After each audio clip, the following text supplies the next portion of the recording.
Ayan, tayo nga po ay pupunta sa aking gulayan. Ayan nga po yung aking Marcy pala. Binibiro ko siya, ilalagay ko siya diyan ako sa aking vlogan. At ayan nga po, pupunta nga po pala ako dyan sa aming gulayan. At ayan nga po ang aming daan patungo sa aming gulayan. Diyan po kami laging bumabaslay araw-araw. At ayan naman ang bahay ng aking pinsan. At eto naman po, ayan nga lang po ang aming gulayan. Mamasdan nyo po ay talagang makikita natin katagal na kasing hindi natatamnan. Bali 1 taon pong mahigit yan na hindi namin nalagyan ng halaman dahil po sa maling desisyon po nung ayun naghuhukay na yon. Dahil po siya nag-alaga ng kambing. Ayun nga po si Mikmik. At ayun nga ang nangyari dahil sa hindi po pwedeng pagsabayan ng gulay at saka yung kambing. Ayan nga ang nangyari. 1 taon mahigit na naimbak lang ang aming gulayan. Napakalaking panghihinayang talaga dahil eka nga po yung ulam mo kasi talong at saka mga sili ang aking tanim. Libre ka na sili, libre ka pa talong, libre pa ng talbos. Yan po yung nakukuha namin dating itinanim dyan. At ayan nga, ang mga nakalagay dyan, puro saging na lang. Kaya ang nangyari sa amin, ang napakinabangan na lang namin dyan ay yung mga saging. Kaya naman makikita natin dyan na yan, mga hitik na ng puno ang saging namin. Dati tigi-tigi sa puno lang yan. Talagang pag maganda ang lupa, dahil yan ay pinatambakan namin. Kaya naman ayan, at lumago yung mga saging. Dati isa-isa lang yan, pero ngayon 10-10 na halos ang isang puno. At ayun nga, at may nahinog na kami saging na yan at pamaya-maya amin yung pupulakin. Kainaman ng aming saging sa bakas yan. Kaya naman libre ka na sa binibiling saging. At bukod sa nakakalibre na rin po kami sa mga hindi naman iba-iba. At siyempre hindi naman namin kayang ubusin ng lahat na yon. Kaya naman sa panahon na hindi namin naasikaso yung gulayan, ay kami namimigay pa ng saging dyan. At ayun nga po yung aming gulayan na ginagambol-gambol. At dahil nga po tayo nagmamagaling dyan, kasi plano ko magtanim naman ng pangalan nun ng kalabasa. Tsaka nga may luya din kami dyan na itatanim. Kaya ayan, nagmamagaling po ang inyong lingkod. At ako po ay pahukay-hukay dyan. Gagawa po ako ng aking kama, nga na pagtataniman ng aking mga itatanim. Bagamat ayan, palpak nga po yung tanim namin, yung hukay. Napakahirap naman kasi hukayin. Nagkamali din kami dyan dahil dapat pala dyan pinaroto para lumambot yung lupa. Dahil sa nag-aapura mo kuno kami, kaya naman ayan, at hinahalukay na lang na paganyang pinapala para yan dyan itatanim yung sili. Plano namin itanim dyan yan, sili, talong, at saka kamatis. Sana lang ay mabuhay. At ayan, talaga namang pangalawang araw niya na yan na naguhukay. Talaga hindi naman din biro ang hirap ng paggugulay. Dahil masyado ring mahirap ang maghukay. At saka nga ayan yung mga damo na yan, dahil nga 1 taong hindi sila na 1 taong siklad silang hindi napakialaman.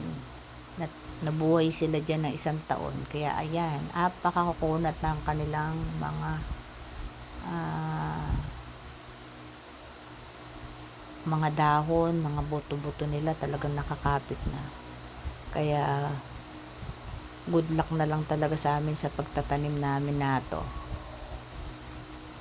Pero sabi nga, 'pag may tiyaga may nilaga naman, pasasaamba't meron naman kaming aanihin diyan kahit paano. Kaya ayan maaalala mo talaga yung ah, nakalipas mo 'pag nandiyan ka sa panahon ng pag-aano nito, pag eka nga ng paghukay, pagpe-prepare. Naalala ko nung mga panahong sabi ko nga, naalala ko nun yung kabidahan ko pa'y apo ko. Apo, sabi ko pa nga sa kanya nung mga panahon na yun, ba't ka pa kahirap ng buhay namin. Pero sabi nga talagang ganun ang buhay. Dun po sa katulad ko, wag po kayo mawawala ng pag-asa. Sabi nga, kapag may tiyaga, may nilaga, at ang pinaka-the best na maipapayo ko sa bawat isa, yung eka nga, sa bawat tahakin nyo sa buhay nyo, talagang si Lord yung inyong isama. Kasi sa buhay ko, mula nung nakilala ko siya, doon ko lang nalaman na ang Lord pala hindi naman dapat sambahin bali pinaka-testimony ko po ang Lord pala ay hindi dapat sambahin sa nakikita sa gawa ng kahoy o anuman. Dapat pala siya, sabi nga sa John 4:24, dapat siyang sambahin sa espiritu at katotohanan. Mula po nung malaman ko po yun, doon ko po nalaman na ang Lord ay tunay na buhay at tunay na eka nga tunay na ano ba itawag doon, naririnig ka. Kasi noon sabi ko sa 20 years na hindi ako Kristiyano, akala ko ganun lang, hahaplusin ko yun, luluhuran ko yung mga, yan yung unang natutunan ko at syempre yun ang kinamulatan ko na inano sa akin ng magulang ko. Kaya naman ng mga panahong iyon, syempre yun ang aking tradisyon na ginagawa sa buhay ko. Pero kaya pala ng mga panahon na yun, kahit anong dasal ko, bakit parang hindi ako naririnig? Lord, bakit ganyan? Yun pala yun. Hindi nga pala ako maririnig dahil gawa ko lang yun Kung babasahin natin ang Isaiah 44, basahin niyo po doon na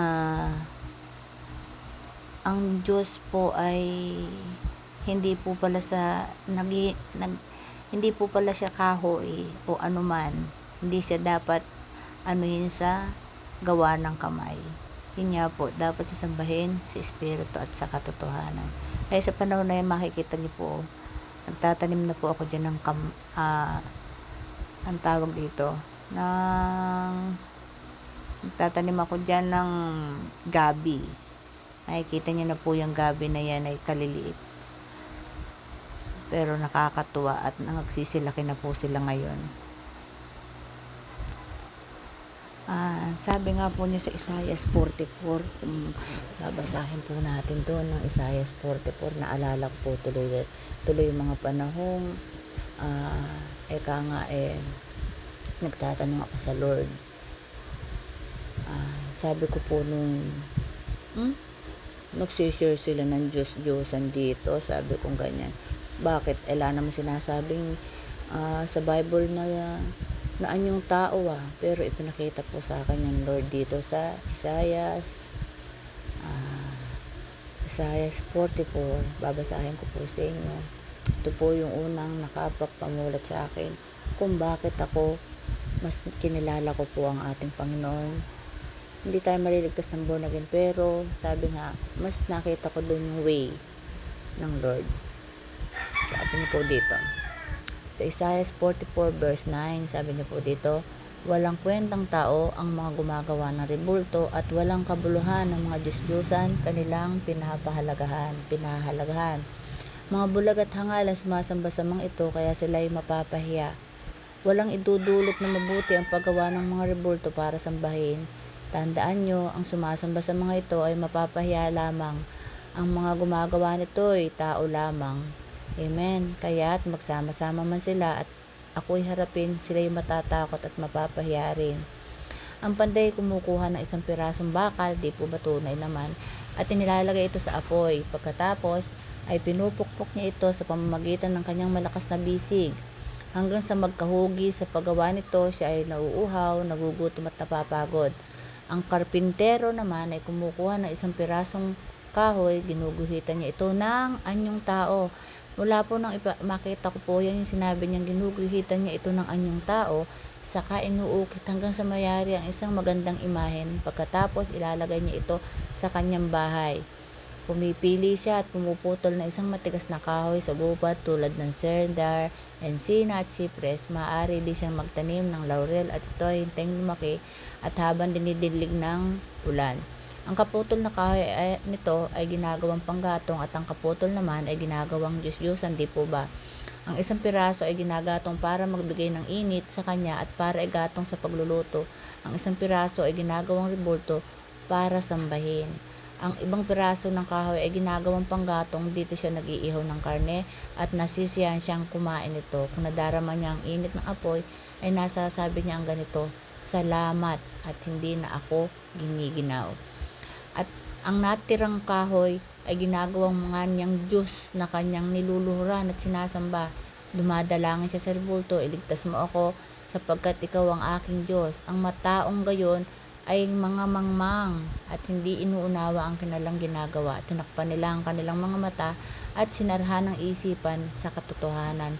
Hindi na nila naisip na ang kaputol na ginawa nilang rebulto ay ginamit na panggatong sa pagluluto ng tinapay at karneng kanilang kinain.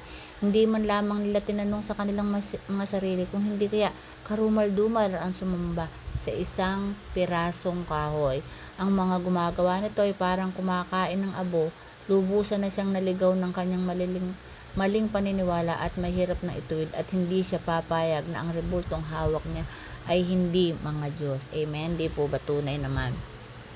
Na kung titingnan natin, hindi po ba halos lahat ay ayaw pumahayag na ang kapirasong kahoy na yon ay hindi Diyos. Marami silang sinasabing mga bagay-bagay na ayaw nilang aminin. Samantalang ang Bible mismo ang nagsasabi na ito ay ayaw niya. Amen? Kasi kung tutuusin, lahat naman tayo dito tayo nagkaroon ng pananampalataya, dito natin malalaman ang lahat ng yun, di ba? Pero yun nga po, ayaw nilang makinig at marami ang ayaw makinig sa mga sinasabing ito ng Biblia na hindi naman ang tao ang may sabi kung hindi ang salita ng Panginoon. Yan po yung isang bagay kung bakit mula noon, sabi ko nga nung sabihin sa akin ng Panginoon ito, nang ipabasa sa akin to sa dami ba ng Bible neto, diba? Sabi ko, Lord, pakita mo sa akin yung anyong tao, at ayun nga, ay pinakita niya. Salamat sa panonood.